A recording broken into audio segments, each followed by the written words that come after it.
Hi, everyone. Welcome to another Midweek with Meaning. Hi. Please say hello as you're coming on.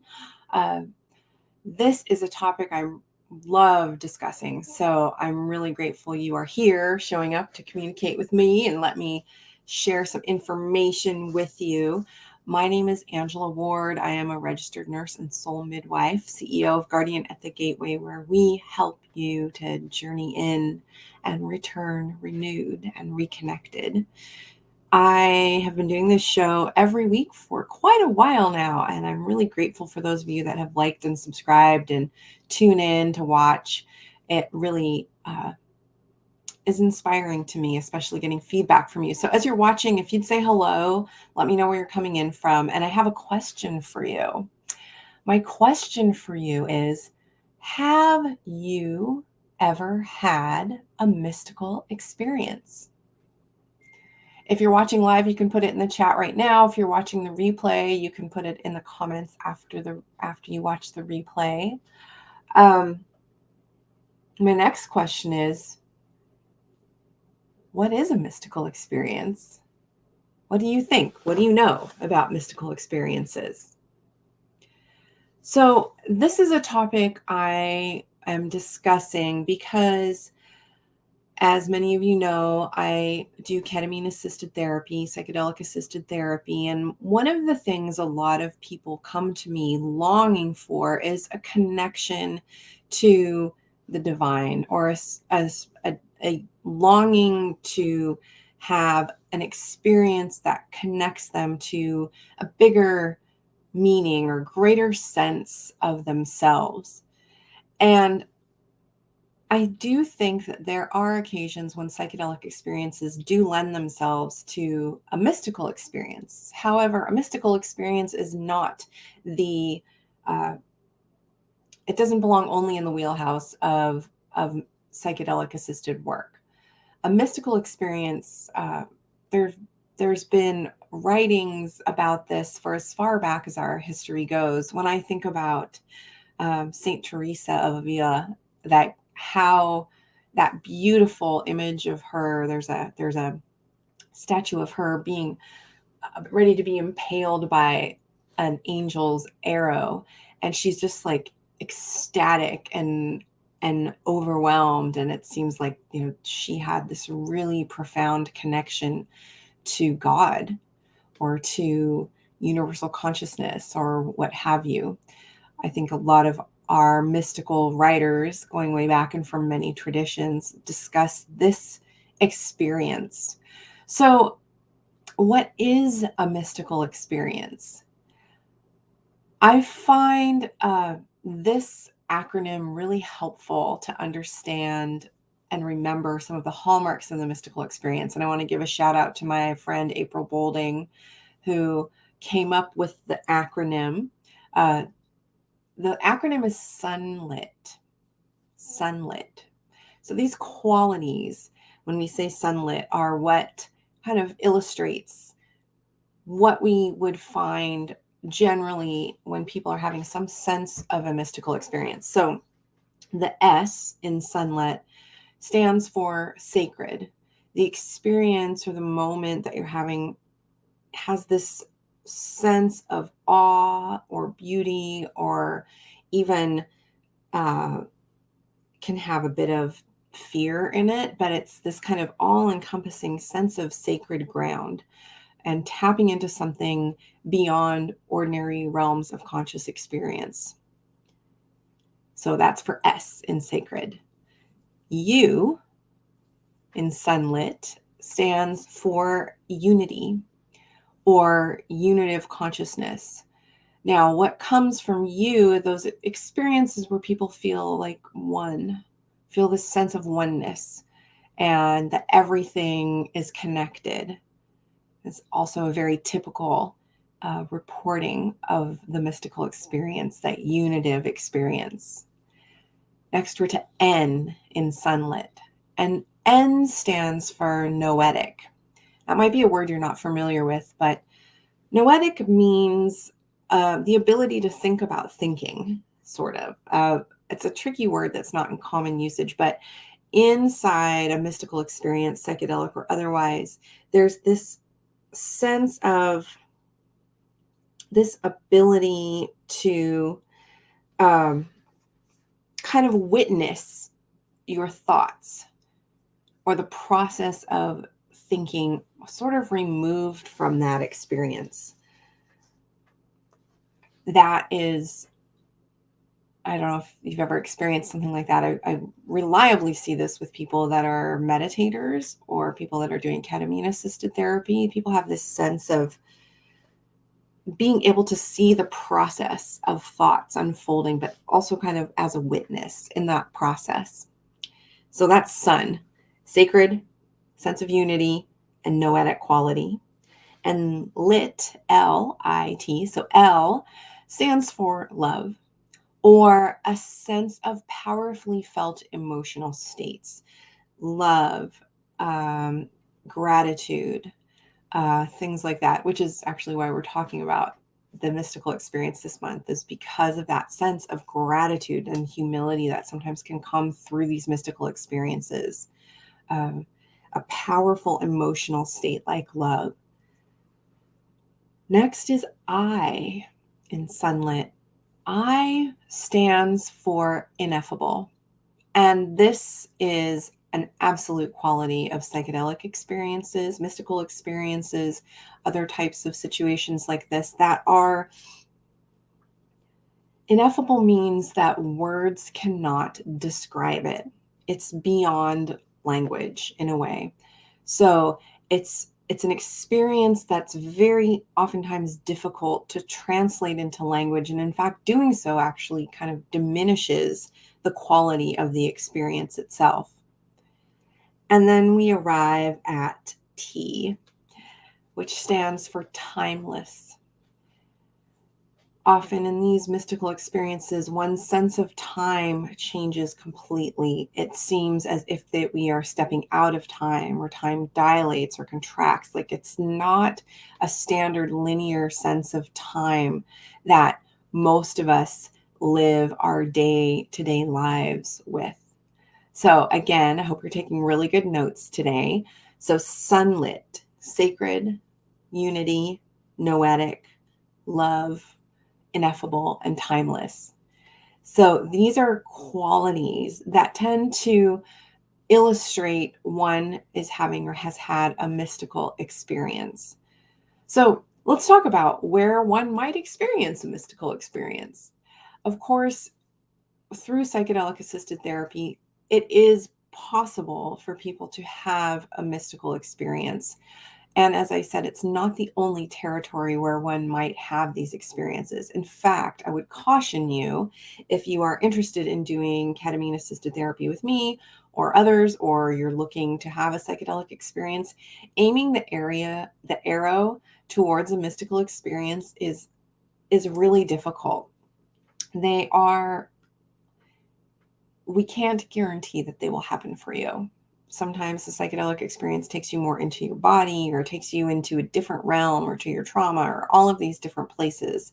So often at times we'll hear about people that had an amazing psychedelic experience that connected with them with God and the planet and connected to everybody. And it was so much love. And it was just like eternal timelessness and so sacred. But it's not a guarantee. It's a really sweet experience when that happens for people, but it doesn't happen for everyone. So I just want to be really cautious about that. But never fear, mystical experiences can happen in a number of ways. And as I mentioned at the very beginning, these are parts of our birthright. Our ancestors have had mystical experiences as far back as recorded history as we can tell. So when I think about other ways we can access this, there are traditions in our culture that use things like ecstatic dance. I think of the Sufis and the whirling dervishes. That's a practice to get into a non-ordinary state of consciousness and to be in movement and flow that really can create this timeless sense. There's many dance forms that can bring that in. In fact, I think that's been some of my really lovely experiences, is being in an environment of ecstatic dance, for example. I mean, that's a whole thing you can go do, uh, as get in that movement state. There are traditional uses of ritualized pain that help move people into a mystical experiences. The sun dance is an example. There are some traditions in um, parts of India where or throughout the world really, that have piercing practices, tattooing practices, body embellishment practices, that part of them are to give a hallmark of an experience, but they're also to shift into this ecstatic, expanded, uh, timeless state.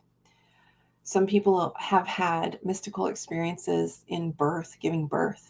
When I've been with women birthing, there have definitely been some people that have had like this combination of pain, orgasm, full spectrum experience, which is just amazing to be a part of. And I really wish that we could hold space for more women to have that experience as they're birthing their babies, because I think it's so incredible. People have these experiences on vision quests or being in nature, where there's this sense of shifted time.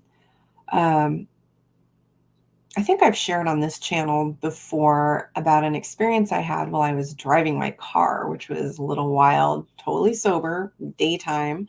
I was listening to a very interesting uh, podcast, essentially, and the conversation was kind of bringing more of this concept of perceptions of reality into the conversation. And my experience shifted from me being in my car driving through space and time, like me being an object moving through space, to me being absolutely still and having the road rise up to meet me. Like, it totally shifted my perspective. And I was like, "Ooh, maybe I should pull over. This is a little wild."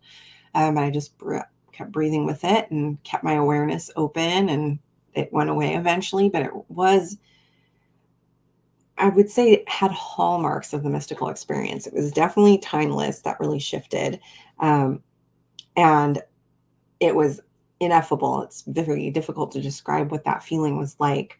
Um, and it had a sense of sacredness in a way. Yeah, absolutely. I didn't necessarily feel a unity of consciousness, but I think I was also trying to like be an ego driving a car safely. But that was really interesting when that happened. Other places, sometimes, of course, sex, right? I think people can sometimes have mystical experiences in in personal or partnered or more sex. Can have experiences of surrender and release that bring in this sense of sacred unity, where one might be watching and fully immersed in the experience, which is so amazing. What are some other practices you can think of? I think some people can get here with meditation, for sure. I think people can get there with yoga practices, for sure. I'd be really curious to hear where you have maybe experienced a mystical experience or state. So I was inspired to talk about this because I read a book when I was very first starting my like real psychedelic studies. I read this book by Bill Richards, called Sacred Knowledge, Psychedelics and Religious Experience. And he drew a lot of information from William James. So I think originally kind of outlined what the mystical experience looks like. And then, but this book describes about how these qualities tend to emerge in psychedelic experiences. And it's quite outstanding. Oh, another place I would say that is listening to music, for sure. Like, sometimes there's moments where it can be really sacred and transportive. So, why am I talking about this today? Especially while we're in the month of gratitude. We're in this month of gratitude where we are, I hope, generating that sensation of goodness, of that energy that's carried when we are in an energy of gratitude, and having these beautiful moments of a mystical experience, everyone I know that has been there comes out of that experience overwhelmed with gratitude, just like tears of joy and pain and surrender and bliss. And it's like such a complex feeling, but gratitude is a huge part of the mystical experience when people are coming through that process. And so that's why I wanted to bring it up today.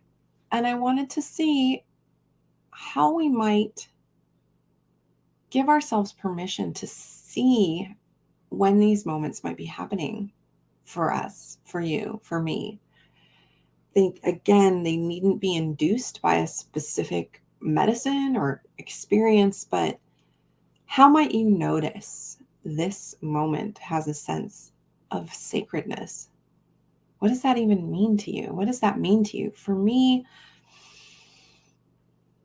it definitely carries gratitude and a sense of wonder, maybe even childlike curiosity can come from that sacred place that even feels like bigger and beyond myself. When might you notice times in your day of that interconnectedness with all beings and all life? How might you seek unity and see other as part of yourself or a branch of the family that we are all part of? How might you bring in that noetic quality, that sense of thinking, about witnessing that you are not your thoughts? That's a really interesting experience when you realize that the thoughts I'm thinking are not me. That's part of how I work, but that is not that core sense of self. And that thoughts can change and respond based on what's happening in the environment around us. So, yeah, how might you notice when you're having those? I think it's how I think Bill Richard describes it as a strongly felt positive mood, is how he describes love. So, when are you tapping into those feelings more? What activates that for you? The ineffable quality. This is an interesting one to see if you can notice it in your day-to-day life. How that one shows up for me, how it first started showing up for me was when I started realizing that my experience didn't require your validation for it to be an experience for me. Does that make sense? And give me some thumbs up or some hearts if that makes sense to you. What I mean by that is I can have an experience that doesn't need to be formed into cohesive thought and language. I've had times that this has happened definitely in medicine space. I had that experience happen for me in birth. That was just like, in a way, these moments are actually more powerful because you don't try to language them in a way, I think. Once we start putting language on these experiences, it somehow takes it back. It takes away some of the power of it, right? I can tell you the experience was awesome and amazing, but my awesome and amazing doesn't necessarily match what your awesome and amazing is. So we aren't really, it's putting it into a container that we can kind of agree on, but isn't really carrying the impact of that whole ineffable quality. So when do you have those moments where you can just be in your experience without trying to run a narrative or trying to harvest the experience? You can tell somebody later about it. And I think I do have some of those moments more and more. There are moments when I work with my clients where I'm so clear that we're treading on sacred ground, that we're like, what we're talking about and what feelings are emerging are like, it's a really sacred place to be. And those moments don't require me to say anything. And they don't necessarily require you to say anything. Sometimes just being together in that felt experience and just allowing it to be is so rich. And then when in your day do you get to experience a sense of timelessness? That's a tricky one because we are so ruled by time, right? I got this appointment then, I got this, I got 15 minutes, and all I'm doing, and I'm not talking about timeless like doom scrolling or timeless like being asleep. The thing that's so interesting to me about the timeless experience, and here's a little secret if you didn't know this one, that eternity is not a place in time. And when I was a child, I used to think I would be in heaven for eternity. I was like, that's a really long time. Eternity and time are not related. Infinity and eternity are not the same thing. Eternity exists in the present moment. That's what's so weird about it. It's right now. So wild because that's the way we live through being alive is moving through time. That's just part of our embodied spirit in this meat sack, right? The beautiful meat sacks that give us a lot of pleasure and play and connection. But being able to know that even in this very moment, you have spaciousness here. Whoo, I love that. It gives me goosebumps. So I'm going to invite you this week to remember how you might become sunlit. How might you become sunlit? And I'm not asking you to seek with a sense of grabbing or tightness. I'm asking you to allow it to show up for you and to notice the qualities of it. Yeah. And please report back to me. Perhaps you might try some kind of embodied practice that would bring that more out for you, or anything else. Let me know what works for you. So on that note, let us draw a card for the week to help us look over the mystical experience and its value. And I just want to say, I think one other thing I want to say is, I mentioned briefly that this is our birthright. I think it's essential to remember that we are not simply meant to be born, go to school, get a job, have a family, raise kids, have a car and a job and a retirement plan. I mean, like, it's not this like, there's so much more going on here if you give yourself space and time. Just give yourself the room to experience it. And I think it can make the quality of our lives so much richer. If this was something I was bringing up new and you'd never heard of before, just think back, like, where have you seen or heard of people moving into this ecstatic state? I used to go briefly to a church where people would speak in tongues. And it was so interesting to be in that space and to feel the energy that came out of this experience that people were co-creating together, and value judgments aside about that, whatever else was going on there. But there was something about that energy of that environment that was really shifting people into non-ordinary states. There's places all over the place where this happens. And I think that we need to bring the mystical experiences back, remembering these positive moods, that this is a mystical experience, that's a space that's meant to help us find connection, not division, not suffering, not abuse. These are spaces to bring in light and love and joy and gratitude. So let me find the card for you, my loves. Here, I'm going to be a witch for you today as we draw a card or whatever. I kind of am all the time. I didn't know if you knew that, or whatever I am. Okay, so last week we had this beautiful magnetism when we talked about the science of gratitude and the energy that it might carry to have more gratitude and radiate that.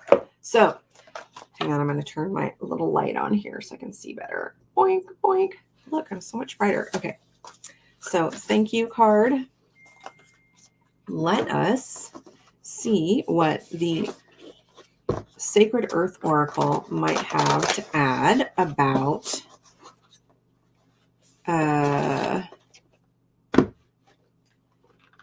what are some ways that we can tap into a more mystical experience in our day-to-day life? How might we support others who are having mystical experiences? How might we orient towards this part of ourselves that is frequently ignored?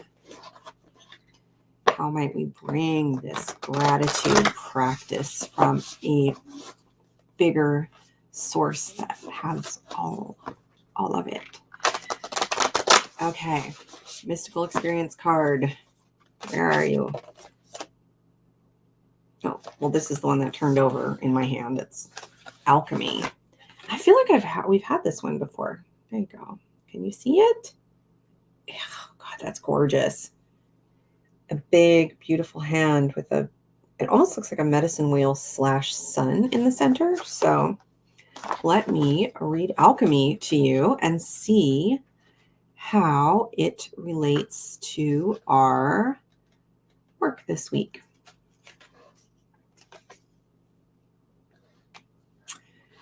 Let's talk about its earthly meaning. It is up to you to acknowledge an obstacle as impermanent.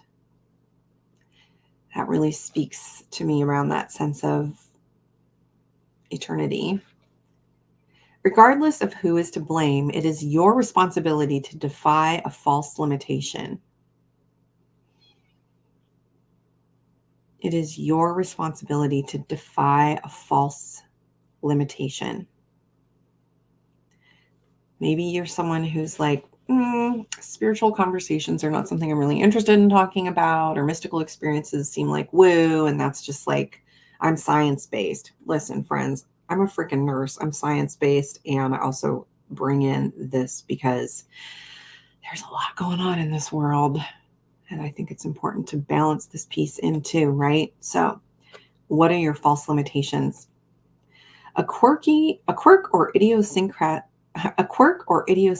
is a strength. Bring it out and own it.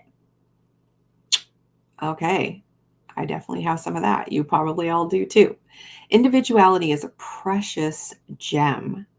Throw your woes into the smelting pot and craft them into powerful tools.